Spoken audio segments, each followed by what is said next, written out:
What's going on, everybody? I'm Jory Goodman, the Time Teller. Happy Wednesday, or whenever you're watching this episode. But at the time of filming, it's Wednesday, and it's also mid-December, which means 2018 is coming to an end. And in my last live stream, I believe it was Saturday, a few of you guys actually requested that I do kind of, an end-of-the-year wrap-up, where I go over some of the best watches that I've added to my collection this year. So without further ado, here's some of my favorite watches of 2018. It's 3:42 p.m. Let's get down to business. All right, guys, so today in this episode, I'm gonna go over 6 watches in chronological order that I've actually acquired this year, 2018, and I love each and every one of them, and I'm super happy that they're in my collection. So first up is my Grand Seiko J14070. I picked this up in January, so right at the beginning of the year, and this may just be one of my best purchases yet. So as many of you know, because I've mentioned this in a bunch of episodes already, this is actually the first Grand Seiko ever, and it's the first ever Japanese chronometer grade watch. So very, very historically, orologically significant. And honestly, guys, this kind of is the quintessential dress watch when you think of its proportions. Very, very slim, around 35 millimeters, so it slides under your cuff just perfectly. And again, with such classic styling and with such an important spot in orological history, this was a huge addition to my collection, and I'm very, very happy it is in my collection. It is going nowhere. Okay, so next up is my Hamilton Khaki Field Mechanical 38 millimeter. Now this was a birthday present from my parents this year.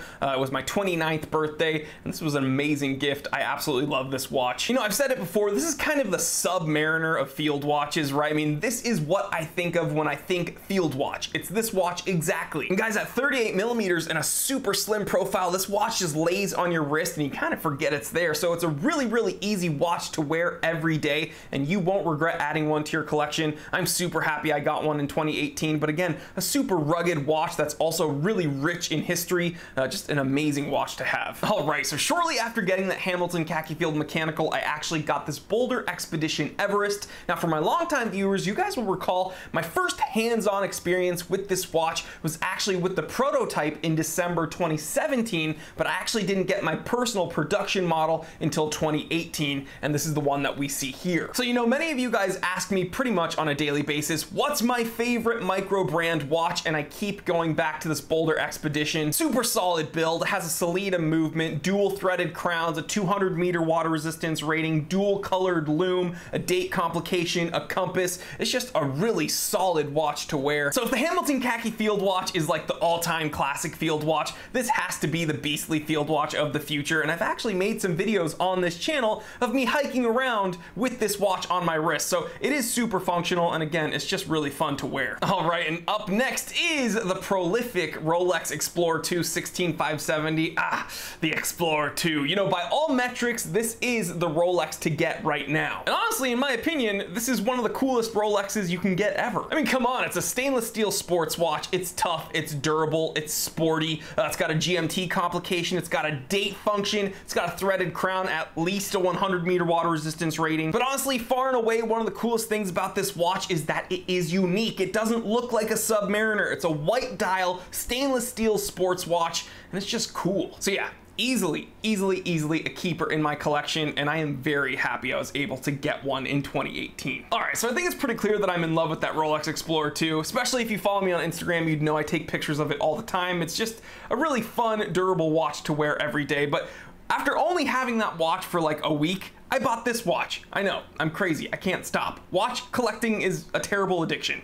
Someone help me. But guys, one of my favorite things about watch collecting is the stories behind watches and how they came into your collection, and I'm so happy that this really cool watch has a really cool story to go along with it. So in one of my Saturday live streams, my Q&A, one of you guys asked me what happened to my blue dial Seiko 6139, and I told you guys that I let it go because in reality, it just was disappointing. Every time I wore it, I'd look at it and I'd know deep down I've always wanted a silver dial, but the silver silver dials are really hard to find, and yeah, I was just upset, disappointed, frustrated, so I sold the blue dial 6139. Well, in that live stream, one of my viewers told me, hey, I actually have a silver dial 6139, it's all original and I'd be willing to sell it to you. So we contacted each other, we talked, I scoped out the watch, it was all good, so the rest is history. This is in my collection, and again, it's really cool that not only do I have this really cool watch that's very horologically significant, it also has a really cool story to go along with it,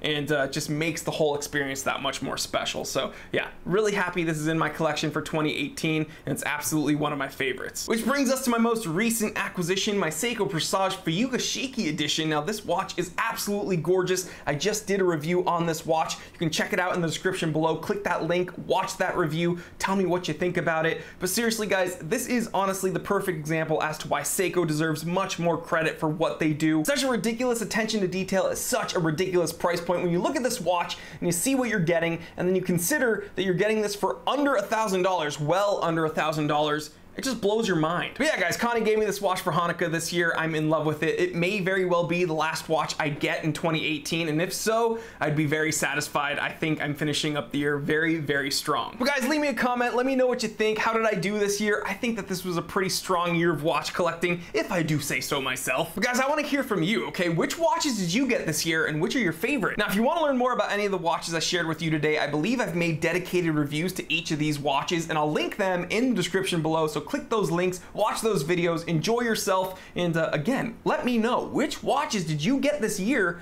which are your favorite, and which ones are you looking forward to getting in 2019. And as always, I want to thank you so much for checking out the Time Teller shop. Click that link, shop around. I add new watches and watch accessories like watch straps, watch toolkits, watch winders. You do not want to miss out. Maybe you can make a dent in some holiday shopping, so click that link, shop around. Helps the channel out a ton when you do that, so thank you. And if you're new here, if this is your first time joining us here at the Time Teller channel, I want to say thank you so much for stopping by, but let's make this a little bit more official. Go ahead, click that subscribe button. It takes 1 second and helps me out a ton. And while you're at it, you can go ahead and click that little bell icon, because YouTube doesn't always do a great job of notifying my subscribers when I upload, and I upload multiple times a week, so you do not want to miss out. There's a ton more awesome content on the way. Please like, comment, and subscribe. Share this with other watch enthusiasts, other people that you think would enjoy this. I'm Jory Goodman, the Time Teller, and always remember, I didn't invent time, I just tell it.